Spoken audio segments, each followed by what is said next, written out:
তোমাদেরকে বলেছিলাম ভাইয়ের জন্মদিনের পাশাপাশি একটা বিশেষ কারণে আমি বাবার বাড়িতে এসেছি। বিশেষ কারণটা হচ্ছে এই হাঁসের মাংস খাওয়ার জন্য। সেই ৩ বছর আগে হাঁসের মাংস খেয়েছিলাম, তারপর মেয়ের সর্দি লেগে যাবে, ঠান্ডা লেগে যাবে, সেই ভয়ে আর হাঁসের মাংস খাওয়া হয়নি। তো এবার বাবা ফোন করে বলছে যে আসতে হবে, হাঁসের মাংস নিয়েছি।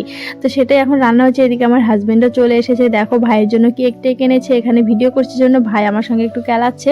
এদিকে আমার বোন, তারপর আমার ভাইয়ের শালি টালি সবাই এখানে খেলছে। মেয়ে তো ওদেরকে পেয়ে এত খুশি, বাবা মায়ের কথা ভুলেই গেছে। তো এখন কেক কাটা হবে, মোমবাতির বদলতে এখন এগুলো বেরিয়েছে। আর এগুলো এতটা রিস্ক, দেখো ভাই ধরানোর সঙ্গে সঙ্গে দাম করে ফেটে গেছে। আমরা তো সবাই চমকে গেছি, ওও ভয় পেয়ে গেছে। তো ওগুলো বাদ দিয়ে এখন দেখো আনন্দ করা হচ্ছে। আমার হাজবেন্ডের যে স্নোগুলো নিয়ে এসেছে, এগুলো এনে কার মুখে মানে দেয়নি, প্রত্যেকের মুখে দিয়েছে। এমনকি আমার মুখ, মেয়ের মুখ, নিজের মুখ পর্যন্ত নিজে দিয়েছে। সবাই মিলে বেশ আনন্দ করা হলো।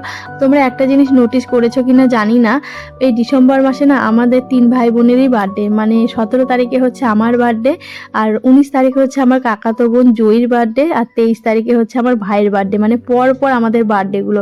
তো এখন খাওয়া দাওয়া হচ্ছে, আর বাবা এত সুন্দর রান্না করেছে না, মানে এখনো মনে হচ্ছে জিভে জল চলে এলো, এত টেস্টি হয়েছে, তৃপ্তি